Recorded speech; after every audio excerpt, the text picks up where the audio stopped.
आज चाहिँ नै दिनभरि रुमको साफसफा गर्दै नै गयो भन्दा नि हुन्छ। अब तपाईँहरू भन्नुहुन्छ होला एउटा रुम साफ गर्न नि कस्तो टाइम लागेको भनेर।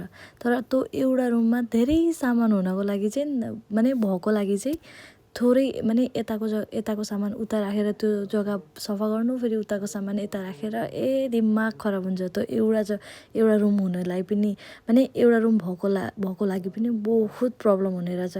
र मलाई चाहिँ फेरि त्यो क्याचाङकुचुङ पनि पर्दैन। अनि अब 2-3 दिन घर बसेको लागि रुमको हालत पनि त्यस्तै भइरहेको थियो। सामानहरू सबै बिग्रिसकेको रहेछ, अनि गनाउने भएको रहेछ रुम फेरि। अनि सबै यस्तो हालत भइसकेको थियो रुमको। बाट तर 2 दिन निकालेर राखिदिएको थिएँ, किरा नै परिसकेका रहेछन्। त्यो फ्याँकिसके पछाडि त्यसलाई धोइधाइ पारेर फेरि नयाँ तर त्यहाँनिर स्टक गरेर राखेँ मैले। अनि यी किताब मैले कहिले पढेर सक्नु पनि मलाई नै थाहा छैन। टेबल क्लबमा सबै धुलै भएको थियो र बोतलहरू पनि सबै धुलो भएको थियो। हुन त मान्छे म एउटै, तर बोतल चाहिँ मेरो 3-4वटा छ। मल गए प्रत्येक नै म चाहिँ त्यो 99 मा बाई 1 गेट 1 भेट्दैन नि, त्यो चाहिँ म ल्याइहाल्छु कि त्यसको लागि बोतल भइरहेछ। वर्कआउटका सामान देखेर मलाई दिमाग खराब भइरहेको छ।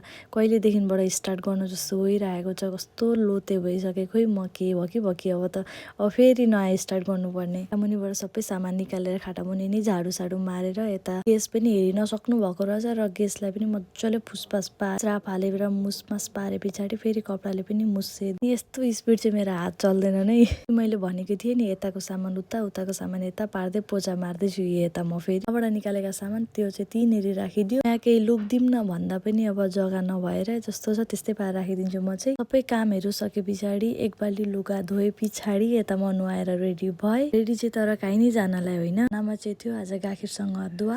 आज चाहिँ भिडियो यतिसम्मै गरेँ, बाई।